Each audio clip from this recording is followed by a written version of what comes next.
Not every loss is a punishment. Some removals are promotions disguised in pain. Think about the people who disappeared from your life. The ones you prayed would stay. The ones you built plans around. The ones whose absence left a silence so loud you thought it would swallow you whole. You called it loss. You called it rejection. You called it abandonment. But what if every single one of those exits was a divine appointment, not for them, but for you? Because here's the thing about God's removals. They never look like blessings when they happen. They look like the floor falling out from under you. They look like being left in the dark after someone took the only light you thought you had. They look like betrayal. They look like being forgotten by the very people who promised to stay. And in that moment, nothing about it feels sacred. But chosen ones know something the grieving version of themselves hasn't learned yet. God doesn't remove what's permanent. He removes what was only ever seasonal. And the confusion you felt, the grief, the unanswered questions, the nights you replayed conversations trying to find where it went wrong, that confusion wasn't a sign that something broke. It was a sign that something was being built in a direction your old circle couldn't follow. Today, we're pulling back the curtain. Because there are reasons, specific, divine, intentional reasons why God keeps taking people out of your story. And by the end of this, the removals that once felt like wounds will start to feel like what they always were. Precision, strategy, love in its most surgical form. Number one, they were assigned to a chapter, not the whole book. You have to stop measuring people's importance by how long they stayed. Duration is not the same as destiny. Some of the most pivotal people in your journey were never meant to walk its entire length. They were placed in your path with an expiration date already attached, not because they were disposable, but because their purpose in your story had a specific beginning and a specific end. Think about a surgeon. They enter your life at the exact moment something in you needs to be cut open, repaired, and closed. And then they step back, not because the work wasn't real, not because they didn't matter, but because the next phase of your healing doesn't require a surgeon. It requires a different kind of care entirely. The mistake most chosen ones make is believing that depth equals permanence. That if something felt meaningful, it must have been meant to last forever. But meaning and permanence are not the same covenant. God writes your life in chapters, and some characters only belong to one. When He removes them, He's not erasing the chapter they were part of. He's turning the page so the next one can begin. Every person who seemed critical to your story and then disappeared was only ever carrying you to a threshold. Beyond that threshold, their role was complete. The pain you feel at their exit is real, don't minimize it. But underneath that pain is a divine pattern. You were outgrowing the chapter they lived in, and God, in His precision, removed the character so you would have no choice but to step into the next scene, not crawl back into the one you knew. Number two, their presence was slowing down your frequency. This one is harder to accept because these people weren't necessarily bad for you. They weren't toxic. They weren't malicious. They were simply vibrating at a frequency that your evolving spirit could no longer afford to stay synchronized with. And God, who is always working several steps ahead of your awareness, saw the incompatibility before you could feel it. Every relationship carries an energetic cost. When you spend extended time with someone, you don't just exchange words, you exchange vibration. You absorb their fears, their ceiling, their unspoken beliefs about what's possible. And when you are in a season of divine acceleration, the people around you have an enormous influence on whether that acceleration continues or quietly stalls. Some people were placed in your life during a version of you that no longer exists. They knew the limited you. They were comfortable with the ceiling you once accepted. And as you began to break through that ceiling, something in the dynamic started to strain. You may have noticed it as subtle friction, a feeling that you couldn't fully express your growth around them without it creating tension, a sense that your joy had to be moderated in their presence. Your dreams had to be edited down to fit what they could receive. That friction wasn't personal, it was spiritual, two frequencies pulling in different directions. And rather than let that pull become a chain that anchored your evolution to their comfort zone, God removed the tension at its source.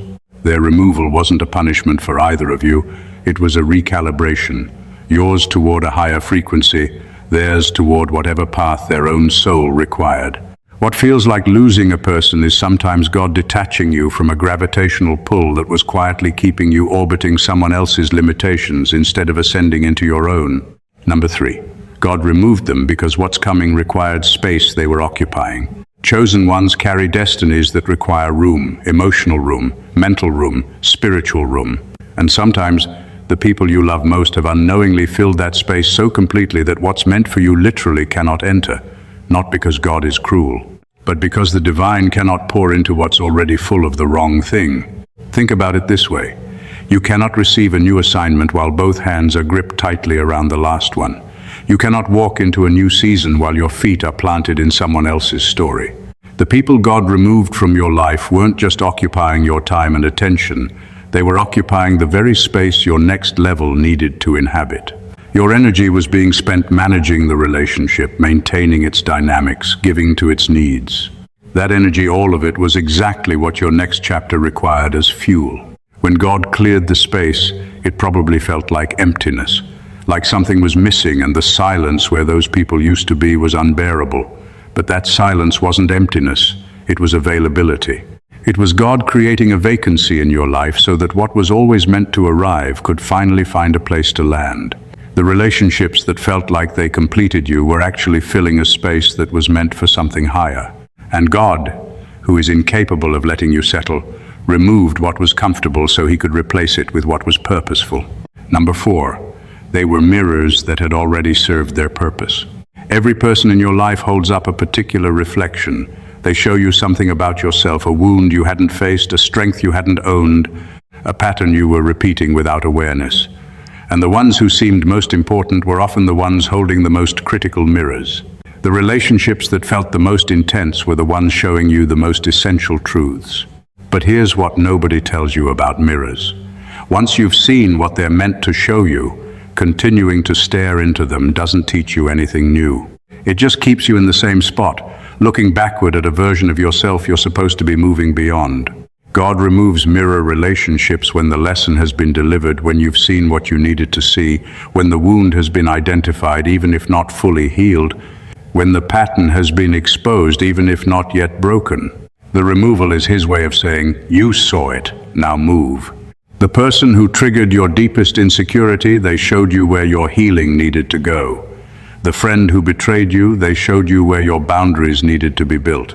The partner who left, they showed you a dependency that was quietly eroding your wholeness.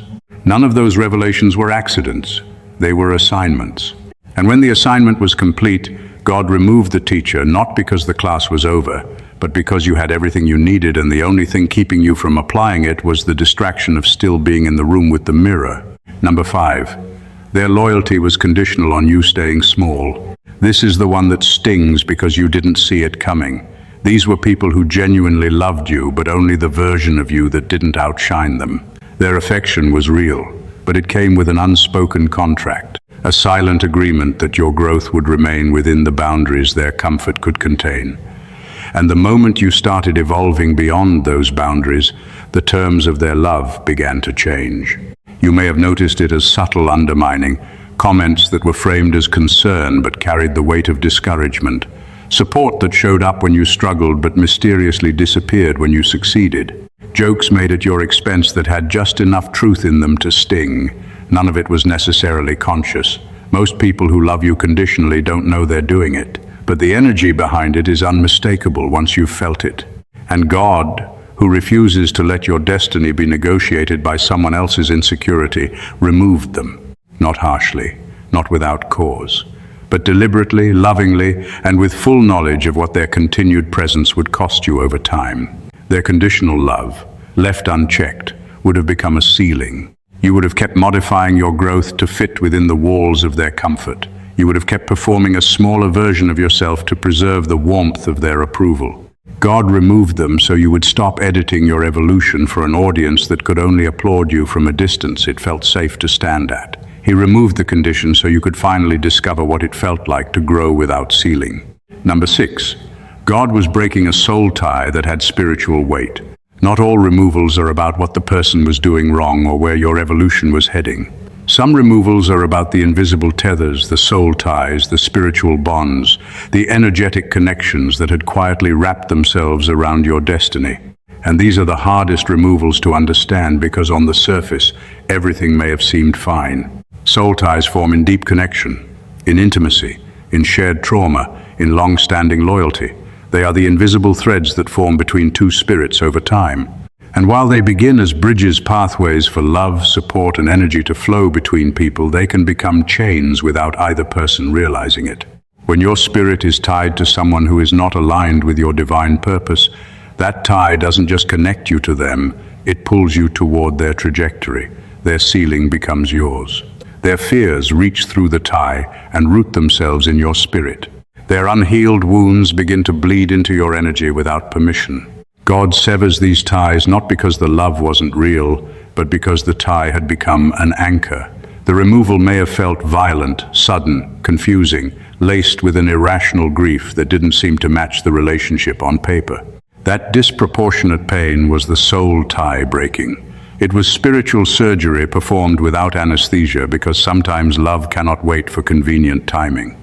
And when the severance was complete, though you may not have noticed immediately, something in you began to breathe that hadn't breathed freely in a long time. Number 7, they were teaching you self-sufficiency by leaving. Some people are removed from your life not because they were wrong for you, but because your dependence on them was wrong for your destiny. God watched you outsource your confidence to them, borrow your courage from their belief in you, navigate your decisions through the filter of their approval. And He loved you too much to let that dependency deepen into the next season, a season that would require you to stand entirely on your own. This is one of the most misunderstood forms of divine removal. The person who was taken wasn't toxic, wasn't harmful, wasn't slowing your frequency. They were genuinely good. And that's precisely why their continued presence had become a spiritual liability. Because every time they showed up for you, you were given an opportunity not to show up for yourself. Every time they believed in you, you were given an excuse not to develop that belief independently. Every time they covered you, you were being gently denied the experience of discovering that you could cover yourself. God removes good people to develop strong people. He strips away the reliable to build the resilient. The person you leaned on the most, the one whose departure felt the most unjust, their leaving was the gift of your own strength being forced to the surface. You had no idea what lived in you until the support you always counted on was no longer there. And in the terrifying silence of their absence, you discovered a version of yourself that had been waiting beneath the dependency all along, capable, grounded, rooted in something that didn't require a human hand to hold it up. Number 8. God removed them to protect you from a future they were leading you toward. You couldn't see where the road was going, but God could. And what He saw at the end of the path you were building with certain people was not what He had authored for your life. It wasn't catastrophic in an obvious way. It wasn't danger you would have recognized or harm you would have chosen knowingly. It was a quiet, comfortable detour, a life that looked reasonable from the outside but was fundamentally misaligned with the destiny written for you before you were born. Some people lead you away from your purpose not through malice but through proximity. Their vision for life subtly becomes your default. Their priorities quietly reorder yours. Their definition of success slowly replaces the one God placed in your spirit before the world had a chance to edit it. And before you know it, you're building a life that fits the people around you but sits wrong in your soul, and you can't even identify when the shift happened. God in His mercy removed them before the misalignment became a permanent address. The relationship that ended abruptly, the friendship that dissolved without a clear reason, the mentor who moved on. These weren't failures of connection. They were course corrections. Divine redirections executed before you traveled too far down a road that would have eventually required a much more painful U-turn. The removal felt like being abandoned at a crossroads. What it actually was being redirected by a God who knew which road you were born to walk and refused to watch you take the other one. Number 9. Their exit was an invitation to renegotiate your identity. Here is one of the most profound truths about divine removal. Every person you lose takes with them a version of you that you built around them, the role you played in that relationship, the identity you maintained for their benefit, the self you curated to belong in their world. And when they leave, that version of you has nowhere to stand. it collapses. And in the wreckage of that collapse is the most important question God is asking you. Who are you when you are no longer who they needed you to be? You may not have noticed how much of your identity was constructed around the people in your life. The caretaker, the strong one, the peacekeeper, the one who never said too much, the one who made themselves smaller so the relationship could breathe. These identities didn't arrive overnight. They were built slowly through years of accommodation, adaptation, and the quiet erosion that happens when you keep choosing belonging over authenticity. And you may not have even known how heavy they were until they were gone and you were left holding only yourself. That grief, the part that isn't really about missing the person but feels more like losing yourself, that grief is divine invitation. God removed the people whose presence required a lesser version of you so that you would be forced to discover what the unedited version of you actually looks and feels like. The identity renegotiation that follows loss is not a breakdown, it is a becoming. It is the most necessary, most excruciating, most sacred work a chosen one can do. And God orchestrates the conditions for it by removing what was holding the old identity in place. Number 10. They couldn't survive the spiritual war that was coming for you. Not every companion is built for every battle. And chosen ones don't just live lives, they wage wars. Spiritual wars. Wars against systems designed to keep them invisible. Wars against generational cycles that would rather repeat than break. Wars against the forces that cannot allow someone carrying your frequency to walk fully in their purpose. And not everyone who walked with you in the calm was equipped to stand with you in the storm. God, who is a strategic commander as much as he is a loving father, assessed your inner circle before the warfare intensified and made the difficult call. Not everyone who loved you had the spiritual fortitude to stand in proximity to what was coming for you. Some would have been collateral. Some would have panicked and pulled you back from the front line. Some would have crumbled under the pressure, and their crumbling would have cost you your focus at the exact moment your focus was most required. The people removed before your hardest seasons weren't taken as punishment. They were evacuated as protection, both yours and theirs. God cleared the field so that when the warfare arrived, you would not be managing their fear alongside your own battle. You would not be providing emotional shelter for those who couldn't withstand the altitude of your calling. You would be unencumbered, focused, and available for the kind of divine instruction that only reaches those who aren't distracted by the needs of people who were never equipped for the journey. Their removal was mercy, for you, for them, and for the integrity of what God was building through your suffering. Number 11. God was teaching you the difference between assignment and attachment. Chosen ones are naturally deep, naturally loyal, naturally prone to building their worlds around the people they love. And that depth, that fierce, uncompromising commitment to those who matter is one of your greatest gifts. But it is also one of the places where your greatest lessons live, because God keeps removing people until you learn the difference between a divine assignment and a human attachment. An assignment is someone God placed in your path with purpose, direction, and a defined season. They carry something you need, or you carry something they need, and the exchange between you is part of a larger divine plan. Assignments are sacred, but they are not permanent. They complete and they release, and the letting go of them is as holy as the receiving was. An attachment is what happens when an assignment ends, but you refuse to release it. When the season is over, but you keep trying to extend it. When God has already said that chapter is done, but you are still holding the pen to that page, still trying to write new lines onto what was already concluded. Attachments cost you. Not because the love is wrong, but because you are pouring living water into a vessel that was never designed to be permanent. And God, who will not let you squander what He placed in you, removes the object of attachment so that the love you were pouring into the past can be redirected into your future. Every painful removal is God saying, let go of the assignment. What I have next requires hands that are open, not hands that are still holding what was only ever borrowed. Number 12. Their removal was the answer to a prayer you forgot you prayed. This one will shift something in you if you sit with it long enough. Think back. Before the relationship ended, before the person was removed, what were you praying for? What were you asking God for in those quiet moments when you were honest about what your soul actually needed? You were praying for clarity, for direction, for peace, for growth, for purpose, for freedom. You were praying to become who you were made to be, even if you didn't always have the words for it. And sometimes, not always, but sometimes the person God removed was the very thing standing between you and the answer to that prayer.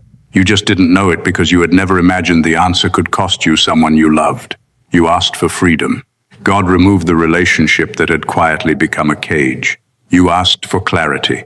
God removed the voice that had been drowning out the frequency of your own knowing. You asked for peace. God removed the source of the turbulence you had normalized for so long you forgot it wasn't supposed to be there. The removal that broke your heart was the answer arriving in a form you never would have chosen. And that's the nature of divine wisdom. It doesn't always give you what you wanted the way you imagined it. It gives you what you prayed for in the most efficient, most loving, most direct way possible, even when that way is painful. The grief you carried after the removal was real, but somewhere underneath that grief was a prayer being answered. The life beginning to open up was the response to the words you had released to heaven in your most honest moments. Number 13. God removed them to force your eyes back to Him. And this is the one that requires the most honesty. Because there are people God removes from your life not because of who they were or what they were doing or where their presence was leading you. He removes them because of where your attention had drifted. Because in your love for them, in your reliance on them, in the comfort of having them close, you had quietly, incrementally, almost imperceptibly replaced your first dependence. You stopped seeking God with the same urgency when they were around because they met the need.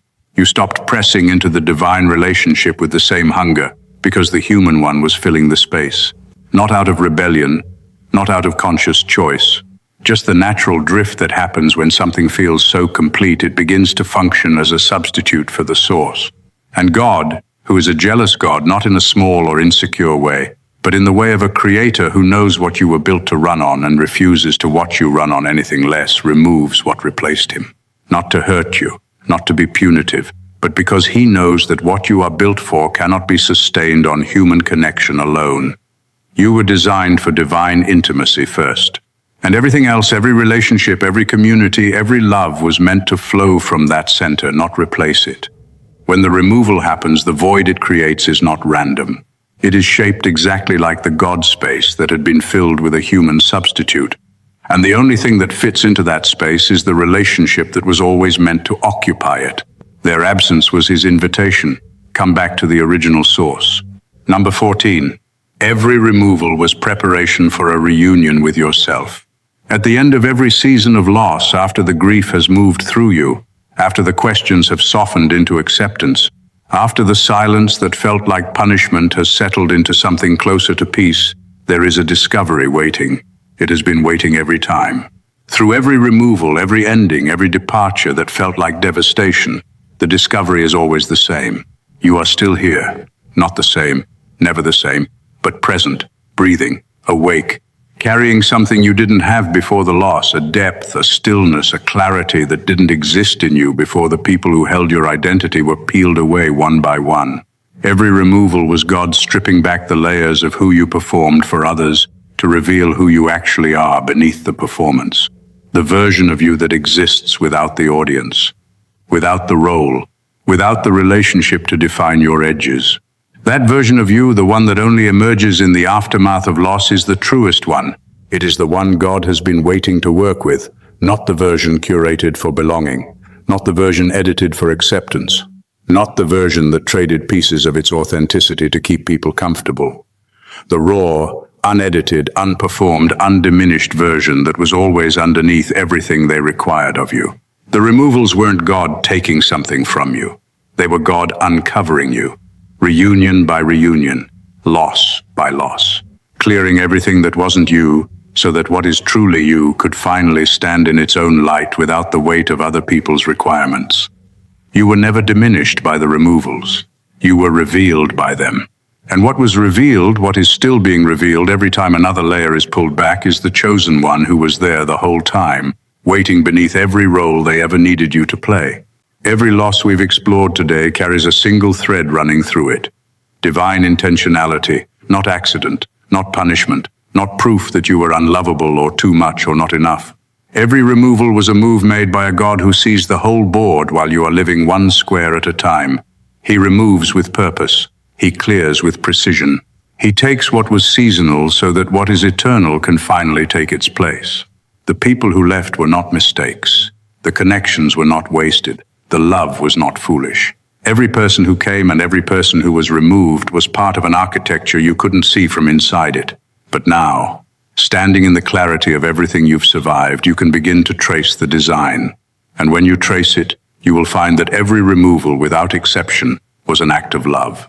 Not the easy kind, not the comfortable kind, the surgical kind, the kind that cost something because it was giving you something greater. You are not someone who keeps losing people. You are someone God keeps refining. There is a profound difference. One tells a story of abandonment. The other tells a story of being so chosen, so purposed, so destined for something specific that God will not allow anything, not even beautiful things, not even loving things, not even important things to stand between you and what you were created to become. So grieve what was lost, honor what it meant, and then raise your eyes, because what God is building in the space that was cleared is unlike anything the removed could have ever offered. The best is not behind you. It was never in what left. It is in what is coming, and it is coming specifically because they did. If this message reached something deep inside you, subscribe to the channel so you never miss a revelation meant for you. Like this video if it gave language to something your spirit already knew. Leave a comment below. I want to hear what removal you are finally beginning to understand. Share this with someone who needs to know their loss was not a mistake. Stay aligned, stay open, and always remember God does not remove what was meant to remain. He removes what was never meant to stay. God bless you.